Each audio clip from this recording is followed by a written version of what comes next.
Halo, bertemu kembali di Ini Budi bersama saya Budi Setiarso, pemimpin redaksi Koran Tempo. Tamu saya kali ini sangat spesial, seorang aktivis anti korupsi yang kemudian masuk ke politik dan sekarang menjadi seorang menteri yang juga sangat-sangat penting buat pertumbuhan ekonomi kita, yaitu dalam pengembangan usaha mikro, kecil dan menengah. Pak Teten Mas Duki, selamat sore. Apa kabar, Kang? Selamat sore, Mas Budi. Ya. Kabar baik. Baik. Terima kasih sekali udah bersedia menjadi tamu saya. Ini acara rutin saya Ini Budi seperti nama saya gitu kan. Jadi mungkin sebelum kita mulai boleh ceritakan ini apa nih Pak Teten ini tempat apa ini? Ini kan kita memang khusus mengambil tempat ini untuk setting wawancara dan saya kira ini ada hubungannya dengan posisi Pak Teten. Ini sebenarnya showcase produk-produk UMKM artisan yang sudah dikurasi yang dari berbagai provinsi. Okay. Nah, tapi kami sekarang mau sedikit mengubah, bukan hanya sekedar showcase, tapi juga Smesco akan menjadi trading house. Dan salah satu fungsi trading house selain agregasi produk-produk UMKM yang kecil, untuk market dalam negeri, tapi kami juga mau dorong ini untuk yang ekspor. Nah, karena itu nanti di Smesco ini selain showcase produknya, tapi juga nanti di sini menjadi pusat informasi tentang produk-produk UMKM unggul, termasuk yang untuk ekspor. Nah, ini yang sekarang kita mau naikkan lah. Ekspor UMKM kan rendah, 14%. Jadi nanti ini calon pembeli dari mana-mana datang ke sini, ketemu dengan siapa? UMKM-nya atau ketemu dengan Kementerian UMKM atau siapa? Nanti ada bisnis centernya lah, jadi kantor bersamanya. Jadi nanti kan buyer dari luar itu mungkin tidak perlu datang dulu ke berbagai provinsi, cukup di sini. Dan memang UMKM kan juga kapasitas produksinya biasanya terbatas. Karena itu kan perlu agregasi oleh Smesco. Misalnya ada perlu kopi yang jumlahnya besar, ya permintaannya, atau misalnya batok arang kelapa, ya kan, macam-macam lah, buah tropik, herbal dan lain sebagainya. Itu kan biasanya kapasitas sedikit-sedikit. Nah, karena itu kalau diagregasi oleh Smesco, bisnis matchingnya akan jauh lebih gede ya. Ini yang mengkurasi siapa, Kang? Ada tim di Smesco. Nanti kalau yang nanti punya potensi yang ekspor, kita akan dampingi langsung bagaimana mengkurasi produknya, pendampingan di produksi, sampai ke pembiayaan dan juga sampai ke negara tujuan ekspornya. Rencananya begitu. Karena UMKM kan beda dengan usaha besar. Betul. Ya. Mereka harus didampingi sampai ujung ya. Ya, Pak Teten waktu 2019 ditunjuk sebagai menteri, sebenarnya apa sih yang diharapkan Pak Presiden dari Kang Teten ini untuk menumbuhkan atau mengembangkan UMKM ini? Seperti yang disampaikan Pak Presiden di waktu pelantikan pengumuman kabinet lah di periode kedua ini, beliau kan menyampaikan bahwa prioritas di periode kedua ini pembangunan SDM dan UMKM. Beliau sendiri kan berasal dari pengusaha UMKM. Nah, beliau ingin melakukan banyak perubahan, terutama di level kebijakan, pembiayaan dan lain sebagainya, untuk mendorong pertumbuhan UMKM. Dan mungkin background saya karena dari dulu saya kerja untuk rakyat kecil gitu, mungkin saya dianggap cocok, kira-kira begitu. Ya, ada nggak yang secara lebih spesifik ini UMKM harus diarahkan kemana gitu, dan menerjemahkannya seperti apa, Pak Dan? Nah, kita melihat ya struktur ekonomi kita dari waktu ke waktu itu kan gemuk di mikro, nah, lebih dari 98%, dan tidak ada banyak perubahan, pertambahan usaha di kecil dan menengah, begitupun yang besar. Nah, artinya apa? Harapan untuk tumbuhnya sektor formal, ya, dengan tumbuhnya usaha dari UMKM itu masih susah, sangat susah. Nah, kalau kita lihat misalnya pembiayaan, itu memang pembiayaan untuk UMKM itu banyak untuk di sektor mikro ini. Ya, kurput itu sebagian besar masuk ke mikro, kecil tuh sedikit, apalagi menengah. Yang 90% tadi. Ya. Nah, padahal semua model pembiayaan mikro di dunia ada di Indonesia. Nah, jadi di kita tuh ada dua pembiayaan untuk mikro dan komersil. Nah, pada kenyataannya sulit bagi UMKM itu untuk mengembangkan kapasitas usaha dari mikro langsung ke kredit komersial itu sulit, karena UMKM perbankan kita masih banyak yang konvensional, masih menempatkan kolateral ya atau agunan begitu. Nah, UMKM nggak praktis, nggak punya itu. Artinya nggak bankable gitu lah ya? Nggak bankable. Nah, karena itu ini yang Pak Presiden minta dilakukan kajian dan perubahan lah. Yang pertama, porsi kredit perbankan untuk UMKM ini diminta untuk dinaikkan. Saat ini baru 20%, dan itu kalau dibandingkan dengan negara-negara tetangga itu relatif kecil, karena Singapura pun udah 39% porsi kredit perbankan untuk UMKM-nya. Thailand udah 51%, Malaysia sudah 50%. Korea lebih lagi, Korea udah 83%, Jepang udah 6%. Nah, kita masih 19,7%. Nah, Pak Presiden minta ini. Nah, saya sekarang sudah pada tingkat teknis bicara dengan BI, dengan OJK untuk kita dorong sampai 2024 itu 2024-2025 itu bisa 30%. Ya. Nah, ini saya kira akan signifikan nanti. Nah, lalu juga sebenarnya kita juga membutuhkan bukan sekedar pembiayaan yang mikro, tapi kalau kita mau mencetak pengusaha-pengusaha baru dari yang existing UMKM sekarang, itu butuh modal ventura atau seed capital, gitu ya. Karena UMKM itu selain butuh akses kepada pembiayaan, butuh juga pendampingan yang berkelanjutan. Bagaimana mereka merencanakan bisnis, mengembangkan produk, dan lain sebagainya. Dan itu dilakukan di banyak negara model seperti itu. Ya, di Vietnam, di Korea, di Thailand, di Malaysia.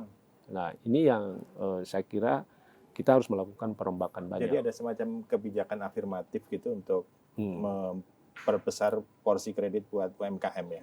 Ya, dan ada kebutuhan juga modal, semacam modal ventura atau seed capital untuk mendorong UMKM yang unggul dari segi produk, market demand-nya bagus, tapi juga bisnis modelnya inovatif untuk diinvest, untuk didorong menjadi wirausaha. Nah, kita persentase wirausaha kita kan juga masih relatif rendah. Kita baru 3,47%. Nah, padahal untuk jadi negara maju kan minimum 4%. Ya. Singapura udah 8,5% dengan jumlah penduduk cuma 5 juta kurang kan. Ya. Tadi kebijakan afirmasi itu secara konsekuensi akan meningkatkan resiko buat bank nggak, Kang? Atau seperti apa? Saya kira kalau didesain dengan baik, ya, saya kira tidak. Ya, sebenarnya kalau kita lakukan, misalnya ya, artinya si bank juga harus kita carikan mana UMKM yang unggul, yang bisa didorong masuk ke menjadi nasabahnya bank, begitu ya. Untuk misalnya katakanlah kalau nanti kita patok 30% porsi kredit untuk UMKM. Nah, kita harus memang proaktif nih untuk mencari UMKM mana yang perlu diberikan pinjaman untuk modal investasi selain modal kerja untuk mengembangkan kapasitas usaha, membeli peralatan-peralatan produksi yang modern, begitu. Kami yakin optimis. Kami BI, OJK yakin betul itu bisa dilakukan. Nah, kalau usaha-usaha besar kan ambil duitnya dari pasar modal aja mestinya kan, gitu. Betul. Dari investor yang lebih luas ya. Ya. Nah, kalau kita bicara soal UMKM ini sekarang udah seperti apa ya? Kampanye di mana-mana gitu kan. Mau nyalon bupati, kepala daerah, pasti pengembangan UMKM. Sekarang bank juga semua UMKM. Kementerian UMKM. Nah, ini kan sebetulnya memudahkan kerjanya Pak Teten. Benar nggak seperti itu? Atau justru malah, wah ini kampanye kosong aja gitu, tidak terlalu banyak membantu buat UMKM kita? Ya, memang sekarang semua bicara UMKM ya, apalagi di tengah pandemi. Karena memang wajar ya, kalau dari segi statistik kan ini 99% lebih pelaku usaha di Indonesia kan UMKM dan 98% lebihnya kan mikro. Jadi banyak yang saya kira memang mengambil isu ini. Nah, tapi memang yang harus kita pikirkan sekarang itu kan strategi besarnya. Ya, kalau saya lihat misalnya sekarang ini yang mikro-mikro ini sebenarnya kan mereka bukan ingin jadi pengusaha di awalnya itu, karena nasib dan nasab lah tidak terserap gitu. Tidak terserap di sektor formal, misalnya jadi pegawai negeri, jadi pegawai di swasta begitu ya. Akhirnya mereka buka usaha untuk membiayai keluarga. Nah, tapi usahanya ketika membuka usaha ini kan niru-niru, bukan misalnya berdasarkan analisis market atau analisis potensi sumber daya dan lain sebagainya. Nah, karena itu maka kalau kita lihat banyak mikro ini sebenarnya pendapatannya di bawah UMR. Jadi saya menyebutnya ini skala informal atau skala ekonomi subsisten. Ada sebagian yang mereka bisa didorong naik kelas. Nah, karena itu maka strategi besarnya bukan kita memperbanyak yang mikro. Misalnya katakanlah di DKI, ini yang paling mudah saya jelaskan. Misalnya ada dari 100 rumah ada 25 warung. Masa kan ditambah jumlah warungnya, nanti rezekinya makin sedikit, bahkan persaingan terlalu banyak. Justru harus kita kurangi, yaitu dengan mendorong usaha kecil dan menengah semakin banyak, atau usaha kecil menengah didorong menjadi lebih besar, sehingga penyerapan tenaga kerja di sektor formal itu bisa lebih besar, maka yang mikro berkurang. Nah, kita perlu strategi itu. Kalau kita terus-terusan begini ya, saya kira produktivitas UMKM itu tidak akan bisa kita tingkatkan. Saat ini sangat rendah. Dari 99% pelaku usaha UMKM, kontribusi terhadap PDB cuma 60%. Bandingkan 40%-nya kan berarti oleh 0,01-nya usaha besar. Jadi tidak produktif. Nah, kita nggak bisa terus-teruskan begini. Apalagi ke depan ini kan market dalam negeri juga persaingan dengan produk-produk dari luar akan semakin gencar karena kita udah membuka diri sebagai pasar bebas ya di MEA, apalagi dengan marketplace online gampang masuk. Nah, kita perlu mendorong scaling up. Nah, karena itu yang harus dilakukan memang saya kira selain konsolidasi pembiayaan pemerintah. Menurut banyak pengamat sebenarnya banyak sekali pembiayaan di Indonesia, tapi menyebar di 22 kementerian begitu. Terus tadi ya kita juga harus betul-betul sekarang strategi besarnya, ini kita lagi menyiapkan Perpres tentang kewirausahaan, bagaimana sekarang mencetak, melahirkan pengusaha-pengusaha baru, mendorong yang kecil dan menengah menjadi naik kelas. Dan mungkin sebagian dari mikro yang punya produk. Jadi maksud saya ini mungkin saya salah tangkap ya Pak Teten ya. Jadi strateginya adalah mendorong UMKM yang sudah ada untuk naik tingkat. Nah sebenarnya yang baru-baru ini perlu nggak untuk kan sekarang banyak pelatihan kewirausahaan UMKM untuk menumbuhkan katanya pengusaha-pengusaha baru. Nah sementara kalau tadi Kang Teten kan sebaiknya dikonsolidasikan aja kan, jangan diperbanyak warungnya, tapi ya sebaiknya warung yang lebih besar gitu. Ya, jadi itu satu strategi yang pertama. Ya. Nah, tentu kan usulan pertumbuhan mikro ini akan terus terjadi. Anak-anak muda yang tidak diterima di sektor formal atau yang sekarang di tengah pandemi dipecat, kan pasti berusaha. Nah, tapi kita ingin usaha-usaha mikro yang baru juga by design gitu loh. Ya, bukan niru-niru gitu. Nah, ini yang saya kira perlu guidance ya dari pemerintah, terutama kan daerah ya yang memang dekat dengan mereka. Yang mikro itu memang kalau di undang-undang daerah kan itu urusan kabupaten dan kota gitu. Nah, harus by design. Nah, kami sebenarnya ingin mendorong produktivitas UMKM ini meningkat dan mereka masuk ke produk-produk yang unggul, termasuk juga dalam konsep rantai pasok. Nah, sekarang ini UMKM kita itu kebanyakan di kuliner, hampir 60% di makanan minuman, F&B gitu ya. F&B. Nah, itu kan produk jadi banyaknya. Nah, dalam skala market yang lebih kecil memang bisa bertahan, tapi begitu dalam skala besar pasti kalah dengan produk industri besar, ya. Nah, karena itu maka kita lagi mengembangkan konsepnya itu adalah rantai pasok. Jadi UMKM itu bisa fokus aja mungkin nanti memproduksi komponen industri, bisa industri otomotif, industri elektronik, atau industri makanan, atau furniture dan lain sebagainya. Sehingga UMKM itu tidak harus bertempur dengan usaha besar yang pasti kalah, tapi terintegrasi dalam rantai pasok industri nasional atau global.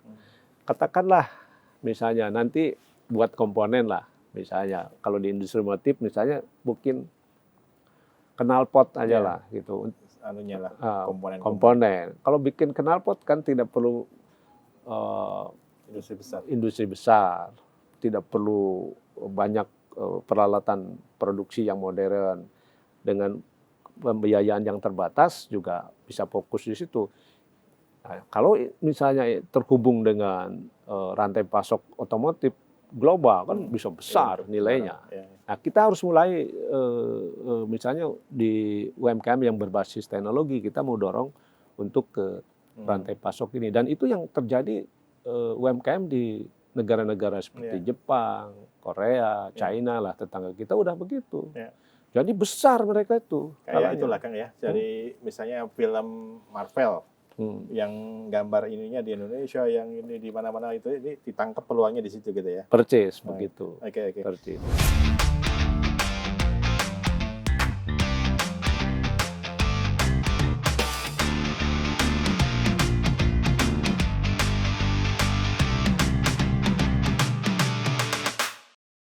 Selamat atas 20 tahun usia Koran Tempo yang kini bertransformasi menjadi media digital, terpercaya dan independen, menjadi suluh masyarakat dan menginspirasi kemajuan.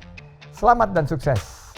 20 tahun adalah perjalanan yang panjang bagi sebuah media untuk bisa eksis menyajikan informasi kepada masyarakat. Koran Tempo telah membuktikan bahwa adaptasi diperlukan bagi sebuah media. Selamat ulang tahun ke-20 untuk Koran Tempo, tetap independen, tidak hoax, dan pastikan seluruh beritanya selalu terkonfirmasi narasumber yang kredibel. Saya Ridwan Kamil, Gubernur Jawa Barat, mengucapkan selamat ulang tahun untuk Tempo Digital yang ke-20 yang telah bertransformasi secara online, secara digital. Semoga Tempo dapat terus menjadi media informatif, objektif, dan edukatif, selalu mempererat persatuan dan kesatuan bangsa Indonesia. Doa terbaik dari kami semua. Hatur nuhun. 2 dekade perjalanan Koran Tempo menjadi salah satu referensi masyarakat akan kebutuhan informasi. Izinkan kesempatan ini kami menyampaikan selamat sekaligus apresiasi pada ulang tahun yang ke-20. Teruslah menjadi koran yang memberikan kesempatan kepada warga untuk mendapatkan informasi yang objektif, yang lengkap. Dan Koran Tempo saat ini melakukan transformasi platform dari konvensional ke digital, yang berarti redaksi Koran Tempo pun sedang membaca perubahan zaman dan melakukan penyesuaiannya.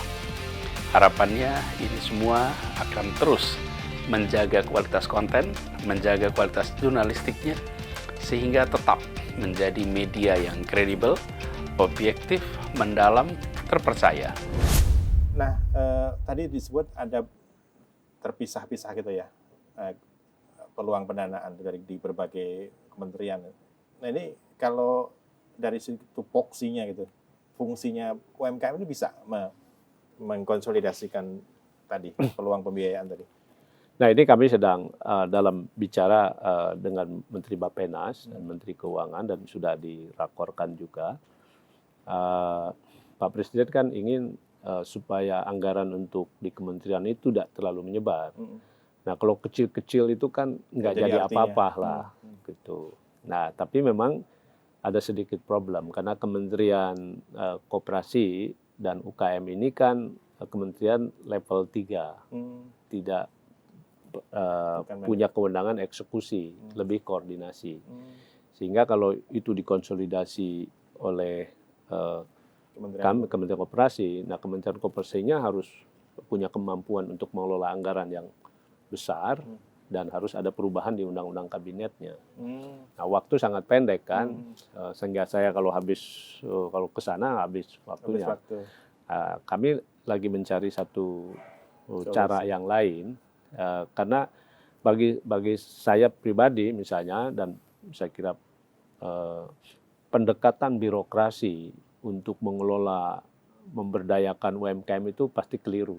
Karena orang ASN nggak bisa bisnis kok, mau ngajarin bisnis, kira-kira begitu.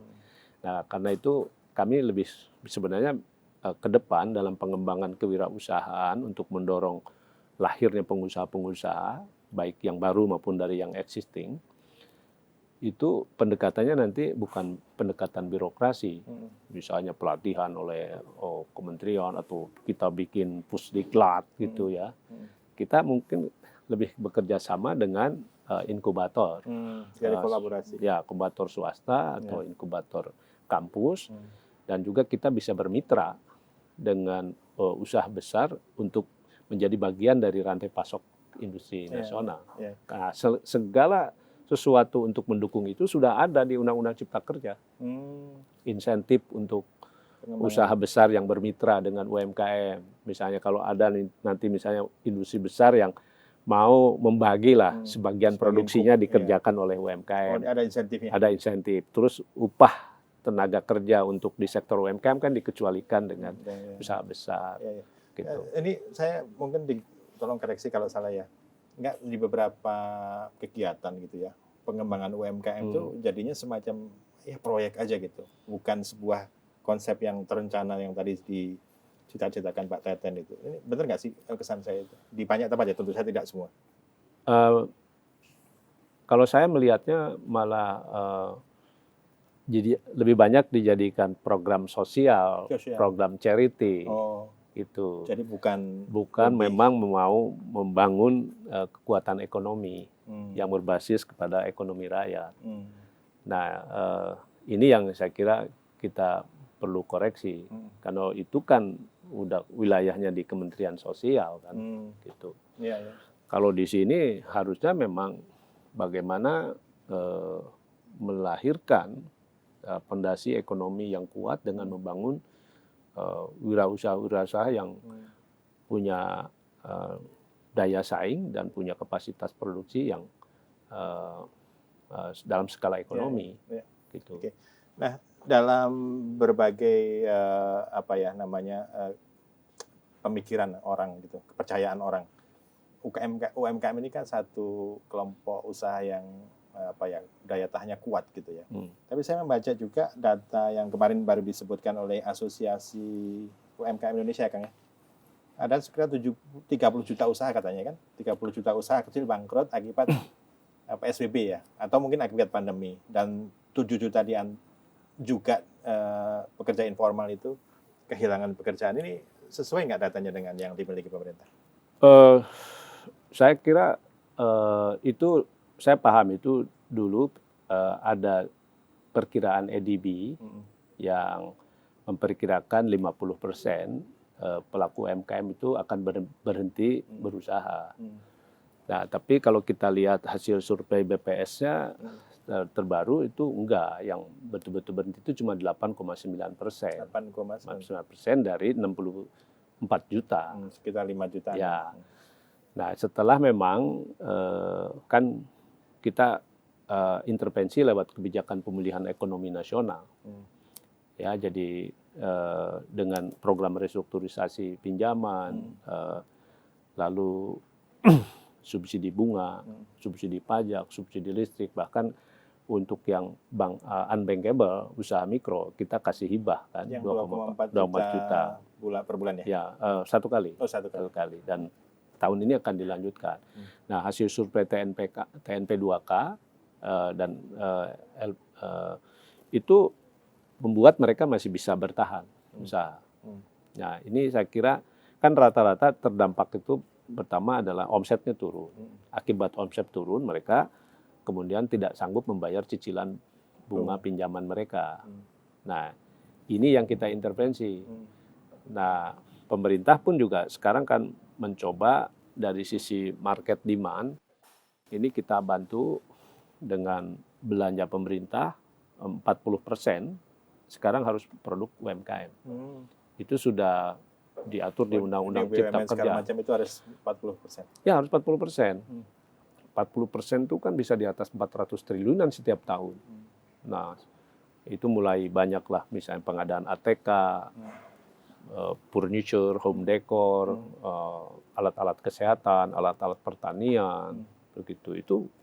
Nah, sekarang saya lagi mau fokus dengan daerah, ayo kita dampingin UMKM yang punya potensi untuk menjadi vendor pemerintah untuk menyerap 400 triliun lebih ini. Ini tapi kan itu tetap harus ada ininya kan, harus masuk dalam pengadaan. Kategori itu lewat LKPP, e-katalognya LKPP. Saya kira mudah. Mudah ya. Mudah. Dan tadi disebutkan kalau UMKM itu biasanya ada yang inovasinya kurang. Nanti kalau dia ada demand yang tinggi juga nggak bisa penuhi. Dalam hal ini. Nah, ini yang saya kira memang kita perlu ada afirmasi juga untuk produk-produk yang tidak perlu, yang misalnya tidak perlu standar yang tinggi, misalnya. Meja misalnya ya. Ya, tidak perlu dengan aspek kesehatan atau aspek keselamatan, kan kita harusnya agak kompromi dengan produk UMKM. Itu kalau terlalu tinggi nanti hanya yang bisa masuk ke e-katalog LKPP hanya produk luar gitu. Nah, itu kan saya kira tidak memihak terhadap usaha kecil. Sebab kalau tidak ada yang menyerap dulu, nggak mungkin UMKM ini bisa melakukan akumulasi kapital untuk memperbaiki kualitas produksi mereka. Harus berani. Tadi balik yang ke 30 juta itu artinya sebenarnya datanya berbeda ya. Itu estimasi di awal dari surveinya EDB. Kan hampir 40% lebih mati. Tapi kan setelah diberikan program PEN, hasil survei TNP2K, mereka bisa survei. Dan EDB, survei BPS resmi terakhir kan cuma 8,9%-an yang memang tutup. Misalnya begini, sekarang banyak UMKM yang di sektor kuliner, jasa antar. Sekarang perkantoran WFH, sekolah tutup. Banyak kan yang jualan di sekitar sekolah, jualan kampus, jualan industri. Itu pasti berhenti. Itu termasuk ke dalam kelompok UMKM? Ya, yang itu. Tapi beberapa kan juga mereka bisa survive karena kemudian mereka melakukan adaptasi. misalnya jualan ke online, ya kan. Lalu kayak daya beli masyarakat terbatas, sekarang konsumsi masyarakat kan lebih ke kebutuhan pokok. Mereka pindah, banyak yang memproduksi makanan, frozen food, siap saji, dijual secara online atau medsos, begitu. Yang tadinya yang memproduksi baju-baju untuk pesta, untuk kantor, begitu, batik dan sebagainya, di awal nggak ada yang beli. Tapi mereka cepet kan ngelihat peluang, jual pakaian rumah, daster, celana, growing buat lagi. Buat meeting itu bisa juga ya di rumah. Iya. Tadi ngomong-ngomong soal switch ke online ya, ini juga ada satu mungkin dugaan bahwa produk-produk yang dijual di e-commerce itu juga produk-produk yang berasal dari luar negeri dengan kualitas yang mungkin oke, tapi harganya jauh lebih rendah sehingga itu memukul UMKM kita. Misalnya ada gelang dijual 3.000 itu free ongkir misalnya kan, dan itu kayak gitu tuh ada dalam ininya pemetaan masalahnya UMKM nggak? Iya, kemarin kan dikagetkan ya dengan produk-produk impor dari China lewat e-commerce tertentu gitu ya, dijual sangat murah dan hampir tidak masuk akal. Dan nggak perlu bayar ongkos kirim lagi kan? Iya, itu kan dari sisi persaingan bisnis kan ini juga harus dilihat ya. Nah memang ada regulasi, ada kekosongan regulasi, terutama untuk mengatur diskon-diskon itu. Kita bisa paham, misalnya di aplikasi digital market itu kan untuk menaikkan valuasi bisnis mereka. Mereka kan jor-joran tuh, bakar uang lah, betul. Gitu. Tapi kan kita juga harus melindungi UMKM, jangan sampai dengan predatory pricing ini kan bisa terbunuh. Nah, kami sudah diperintahkan oleh Pak Presiden dalam 2 bulan ini kita lagi akan mengatur soal ini. Ya. Apa kira-kira bayangan Kang Raden itu bentuknya, aturannya? Iya, sebenarnya misalnya kalau kan di awal tahun 2020 itu kita sudah membuat kebijakan. Dulu produk impor yang dijual di e-commerce itu 40-50% lebih murah daripada produk UMKM. Nah, waktu itu kan kita buat kebijakan tarif bea masuk ya, sehingga penjualan di e-commerce yang asalnya $75 juta itu baru kena kan gitu. Nah, sekarang sampai $3 pun kena gitu. Nah, tapi rupanya nggak cukup itu. Ya. Nah, sehingga kita perlu mengatur lagi tadi mengenai aturan maksimum boleh perdagangan di elektronik, di e-commerce ini harus ada batasnya ini. Kalau enggak batas bawah gitu. Batas bawahnya. Nah, nanti kita lagi bahas. Terus juga produk-produk impor, mereka kan sebagai marketplace kan hanya menyediakan aplikasi. Nggak boleh mereka jualan sendiri kan gitu. Nah, sehingga barang-barang yang dari luar masuk ke cross border itu harusnya juga membuka kantor perwakilan di sini. Ya, izin edarnya, pajaknya segala macam gitu loh. Jangan anonim siapa penjualnya kan gitu loh. Nah, itu kita harus atur. Karena artinya dari sisi persaingan usaha, terus juga dari pembatasan produk UMKM, produk asing yang dijual di e-commerce juga gitu. Penting. Jadi nggak fair ya buat pelaku usaha kita ya kalau dibiarkan gitu maksudnya. Sangat tidak fair. Dan kita juga begini ya, banyak produk UMKM yang sudah onboarding di platform digital, tapi tidak bisa bertahan lama. Karena 2 hal. Pertama, kapasitas produksi mereka terbatas. Ketika ada permintaan besar, tidak diberi cepat, sulit berkembang. Yang kedua, kualitas. Karena di marketplace juga, di e-commerce juga persaingan brand besar juga ada. Nah, karena itu kami juga berkepentingan mengembangkan platform-platform digital dalam captive market tertentu, Tersendiri daerah gitu. misalnya daerah. Nah, masalahnya sekarang kan kita sekarang ini platform-platform digital yang di-create oleh anak-anak muda ini kan juga bisa dicaplok sama investor besar, terutama yang dari asing. Saya bayangkan nanti kalau tidak ada pengaturan, bisa hanya akan ada 2 di dunia ini. Mungkin Alibaba sama Amazon. Ya Tapi kan? mungkin ya kalau dugaan saya kalau misalnya ada regulasi gitu ya untuk marketplace atau e-commerce gitu, seperti juga dulu waktu angkutan ojek diatur itu kan ada juga sisi tidak populernya kan. Orang yang udah menikmati harga murah dia bisa menjadi keberatan dan segala macam. Itu akan mengakomodasi itu juga atau betul-betul pure ingin melindungi UMKM sehingga strict aturannya ya nanti akan perlindungan terhadap UMKM kita gitu. Ya, kita ingin melindungi UMKM dari persaingan yang tidak sehat, terutama dari aspek marketplace-nya, ya. Yang kedua dari segi price-nya. Nah, itu akan kalau usaha besar bakar uang juga nggak jadi masalah. Jadi bisa dapat dari mana-mana. Gitu. Kalau UMKM kan memang dia hanya jual produk, tidak bahkan brand value juga mereka tidak punya, tidak menjadikan target pendapatan mereka.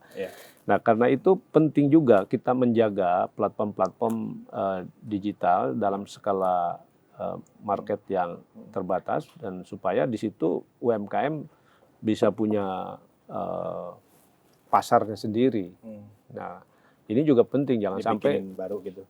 Ya, maksudnya misalnya sekarang kan banyak nih yang platform digital yang buatan anak-anak Indonesia. Dan bahkan sekarang selama pandemi menurut saya ada tumbuh 30 ya inovasi-inovasi aplikasi yang baru. Ada yang khusus ngebantu ngejualin pedagang warteg gitu kan yang memang tidak bisa jualan lagi secara offline gitu kan. Ada yang membantu tukang jahit gitu, ada yang bakul di pasar berkembang gitu. Nah, ini jangan sampai ini dibeli oleh investor besar dan dibunuh gitu loh. Kita butuh market ini. Karena tadi tapi kan itu nggak bisa diintervensi pemerintah juga kan. Mereka pengen biasanya menumbuhkan itu untuk dapat seed, dapat funding, terus dapat jadi unicorn gitu. Itu kan iya, tapi kami lagi lihat ya, karena ada kebutuhan kita untuk memprotek marketnya UMKM. Dan kalau misalnya tadi seperti saya katakan, UMKM itu kan dengan kapasitas dan kualitas produksinya yang terbatas. Kalau masuk ke marketplace yang besar itu pasti tidak bisa. Kita butuh marketplace yang lebih kecil, sesuai misalnya, dengan mereka, sesuai kapasitas, dan mungkin itu sebagai tahapan lah untuk masuk ke market yang lebih besar. Kira-kira mungkin bisa dipetakan sedikit Kang, UMKM seperti apa sih yang tumbuh ya terutama setelah pandemi atau selama pandemi, dan itu ini oke banget nih untuk kemudian didorong lebih cepat lagi sama Kementerian UMKM. Nah, selama pandemi itu kita lihat yang tumbuh itu terutama di sektor makanan minuman, home care, sama healthcare, sama pendidikan. Sama dengan industri yang lain lah ya. Sama industri lain. Nah, dan terutama yang jualan di online itu tumbuh 26%. Ya. Karena itu maka selama pandemi COVID terjadi pertambahan jumlah UMKM yang onboarding di bergerak di bidang itu. Awal tahun 2020 itu baru 12% atau sekitar 8 juta UMKM, dan itu sekitar 8 sampai 10 tahun mencapai angka segitu. Nah, selama pandemi kemarin naik 4 juta, jadi sekarang udah 12 juta atau sekitar 19%. Itu lompatannya. 50% nih selama pandemi. Hanya 1 tahun. Hanya 1 tahun. Ya, bandingkan sebelumnya. Gitu. Nah, dan ini tren ini akan berlanjut. Karena ini udah menjadi lifestyle atau habit baru, ya. Sama saja sekarang meeting secara online kan lebih mudah, lebih cepat, lebih efisien. Mungkin bisnis mais akan terganggu kan. Iya, betul. Ini perlu dipikirkan juga ini, termasuk Smesco ini kan. Iya. Iya. Oke, Kang, sedikit mungkin agak keluar dari UMKM ya.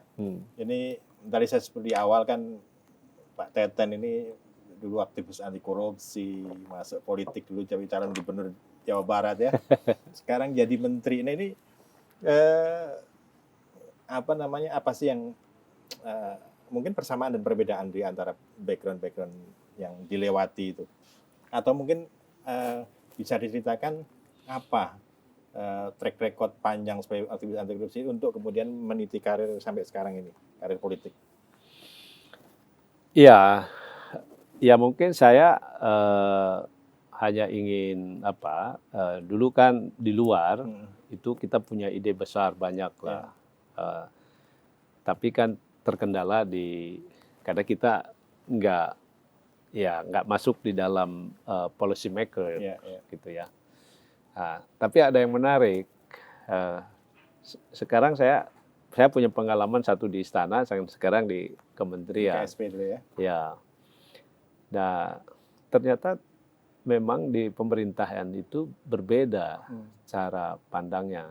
Kalau saya dulu di NGO, apalagi NGO kan makin hari makin sektoral. Lingkungan, HAM, anak, perempuan, begitu. Nah, sementara di pemerintahan itu cara pandang kita, sudut pandang kita itu harus memperhitungkan banyak hal. Harus helikopter view.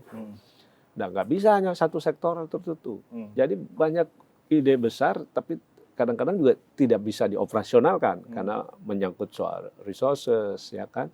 Di pemerintah juga banyak sekali faktor yang harus dipertimbangkan. Itu yang dari satu sudut itu saya belajar banyak.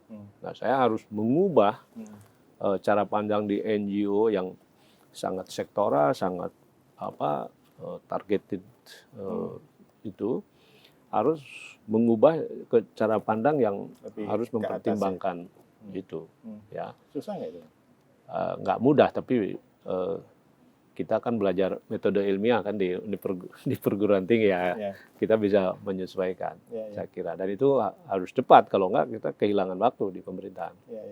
Nah itu jadi tadi yang ketika masuk ke dalam background yang berbeda, ingin mengubah dari dalam. Itu jadi ini nggak udah merasa bisa nggak, atau ternyata nggak mungkin itu kayak gitu? Kalau di luar kan kita advokasi, kita harus banyak bicara. Ketika masuk ke pemerintahan kita merubah, bukan lagi bicara. Kita bekerja. Apa yang kita idealkan kita implementasikan, bagaimana mengoperasionalkan. Ya itu kan mulai dari perencanaannya kita harus intervensi. Kita harus menyelaraskan dengan regulasi, dengan pembiayaan dan lain sebagainya. Dan pelaksananya kan bukan pemerintah pusat saja, ada daerah dan juga ada swasta. Nah, seperti itu, maka begitu di pemerintah ya saya nggak boleh banyak omong, harus bekerja. Gitu. Tentu kalau aspek-aspek, nah saya beruntungnya kan selama di luar saya banyak mempelajari anggaran pemerintah. Karena dulu di ICW. Ya, banyak mempelajari anggaran pemerintah, lalu juga kan bagaimana mengimplementasikan penganggaran yang berbasis kinerja begitu. Ini yang memang kita rombak betul gitu. Saya di kementerian sekarang nggak mau lagi menggunakan pengendapan anggaran yang berbasis kepada money follow program gitu, money follow function gitu. Nah, jadi kan kalau money follow program harusnya gitu. Jadi geser ke sana. Kalau money follow function, ya nanti anggaran itu habis untuk membiayai biaya birokrasi. Anggaran disusul dari birokrasi bawah kan. Semua dihidupin, semua itu. Nah, kita nggak bisa begitu lagi. Sekarang kita prioritas apa? Kalau perlu satu kedeputian mungkin tidak harus mendapat anggaran yang besar begitu. Nah, memang kan beda dengan swasta. Kalau di swasta kita bisa pangkas tuh.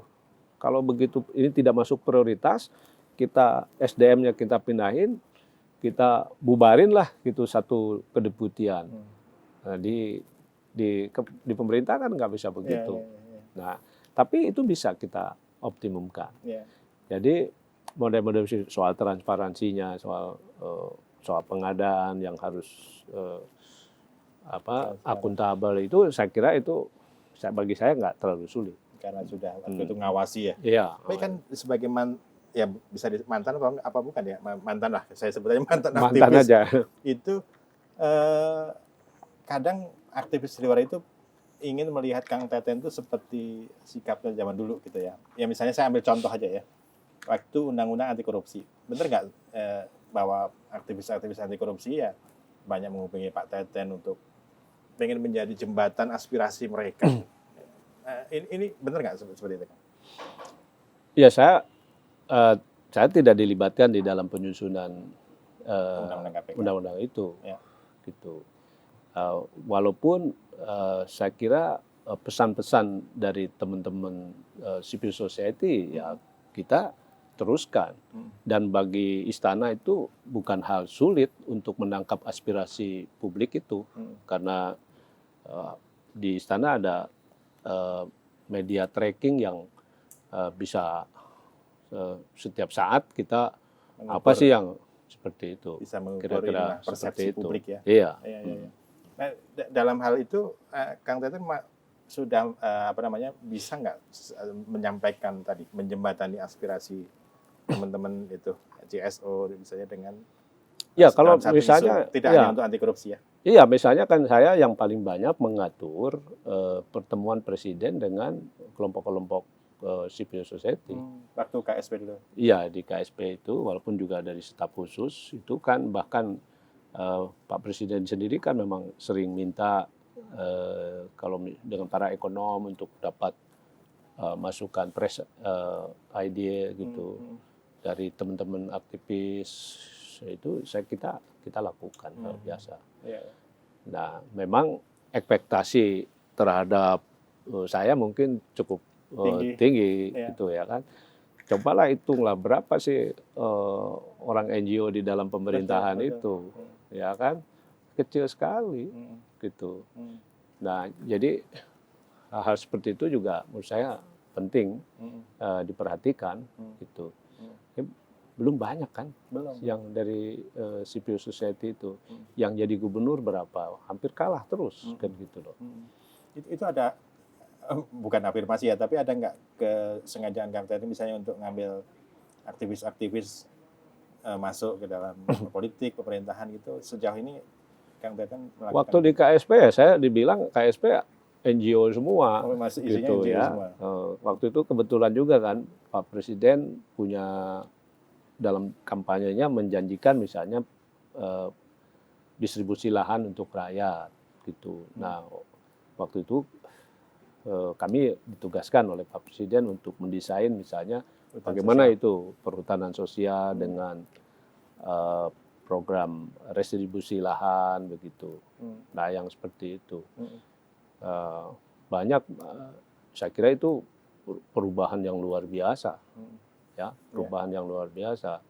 12,7 juta hektar. Yang sertifikatnya dibagi Pak Jokowi setiap minggu dulu ya. Itu beda. Itu lebih ke pelayanan, kemudahan orang untuk mendapatkan sertifikasi, sertifikat tanah yang selama ini kan sulit. Itu perbaikan pelayanan. Ini ada 12,7 juta hektar hutan, lahan yang dipinjamkan kepada masyarakat 2 hektar per kakak selama 35 tahun dan bisa diperpanjang lagi 35 tahun. Itu jumlahnya 12,7 plus tanah redistribusi Tora itu 4 juta hektar. Jadi saya kira sekitar 16,7 juta hektar. Kalau dibandingkan target itu tapi Kang ya. Target. Nah, ini sekarang kan udah hampir 5 jutaan jalan, dan Pak Jokowi sudah saya kira menargetkan periode keduanya harus sudah selesai. Nah, itu kan sangat revolusioner menurut saya, ya dari segi kepemilikan lahan. Kan lahan yang dikuasai industri besar, kebun itu kan sekitar 15 juta hektaran kan, dengan 20%-nya kebun rakyat, artinya 11 jutaan lah. Ya. Nah, kalau sekarang Pak Jokowi membagikan 12,7 juta plus 4 juta tora, itu kan keseimbangan kepemilikan lahan sudah bagus. Nah, ini sekarang targetnya tinggal percepatan. Nah, itu. Ya. Saya kira itu, nah sekarang saya sedang ditugaskan juga untuk mengkonsolidasi perhutanan sosial ini untuk menjadi pusat-pusat pertumbuhan ekonomi di pedesaan. Ini inline sama UMKM juga ya? Ya, iya. Nanti saya lagi mau bikin koperasi-koperasi pangan itu di wilayah penerima perhutanan sosial dengan Menteri LHK, dengan Menteri Pertanian, dengan KKP, dengan Pak Sopian Jalil dari ATR untuk kita koperasikan. Jadi kita konsolidasi pemilik lahan-lahan yang 2 hektar yang sempit itu dalam skala ekonomi, begitu dalam bentuk koperasi. Nanti kita hubungkan dengan off-takernya. Iya. Kan kalau dengan teman-teman aktivis hubungannya masih oke? Misalnya dengan siapa ya? Saya sebut aja Pak Bambang Wijoyanto. Siapa lagi? Ya orang-orang itulah yang dulu koleganya. Saya masih punya relasi dengan, masih menjaga relasi dengan semua. Walaupun saya juga tidak ingin membawa aktivis-aktivis semua ke pemerintahan karena bahaya kalau semua ke situ, kita butuh juga yang kontrol. Sparring partner ya. Iya. Ini pertanyaan terakhir Kang. Kira-kira ketika meninggalkan UMKM ya idealnya 5 tahun lah ya sampai 2024 itu bayangan Pak Teten itu sudah seperti apa UMKM kita? Atau mungkin keinginannya dengan keberadaan Pak Teten yang tadi berbagai program itu kira-kira dalam ini sekarang 2021 3 tahun lagi lah atau mungkin 2,5 tahun? Ya kalau kita bicara pada dataran ideal mengenai keadilan ekonomi, keadilan sosial itu kan memang kue ekonomi nasional itu mestinya kan dibagi rata lah, tidak dikuasai oleh segelintir orang. Nah karena itu saya kira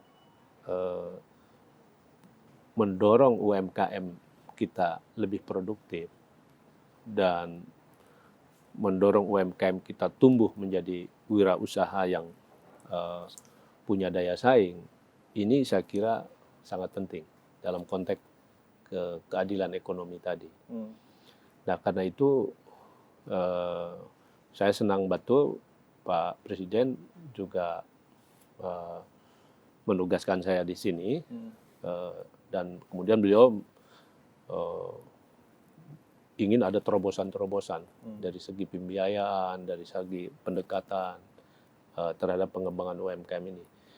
Nah, memang tidak mudah, tapi kebijakan-kebijakan untuk mendukung tumbuhnya UMKM menjadi kekuatan ekonomi Indonesia atau pengarus utamaan pembangunan UMKM dalam pembangunan ekonomi nasional itu harus sudah bisa diletakkan. Gitu. Perubahannya nggak mudah, ya butuh waktu. Apalagi dengan struktur yang tadi disebutkan itu ya. Iya. Sorry, tapi dulu pernah menyangka nggak sih jadi Menteri UMKM sebelumnya, sebelum dipilih 2019? Enggak. Nggak pernah ya? Enggak, saya kan ya bantu Pak Presiden lah, begitu bantu Pak Jokowi. Lalu ya namanya pembantu ya dimanapun aja kan membantu gitu ya. Saya ditugasin di mana aja ya apa-apa. Siap perintah gitu ya. Ya, saya senangnya ya ditugasin untuk ngurus-ngurus yang isu-isu rakyat juga. Iya. Sesuai dengan passionnya Pak Teten ya. Iya, dari muda kan saya lebih banyak untuk kerja-kerja publik kan. Ya. Pak Teten Mas Duki seorang aktivis anti korupsi dulu, masuk jadi calon gubernur dan sekarang menjadi Menteri Usaha Mikro, Kecil dan Menengah. Terima kasih sekali Pak Teten sudah bersama saya dalam program ini selama 1 jam, sekitar ya 1 jam. Teman-teman semua terima kasih sudah mengikuti acara ini. Kita bertemu kembali di episode-episode selanjutnya bersama saya Budi Setiarso, pemimpin redaksi Koran Tempo. Terima kasih.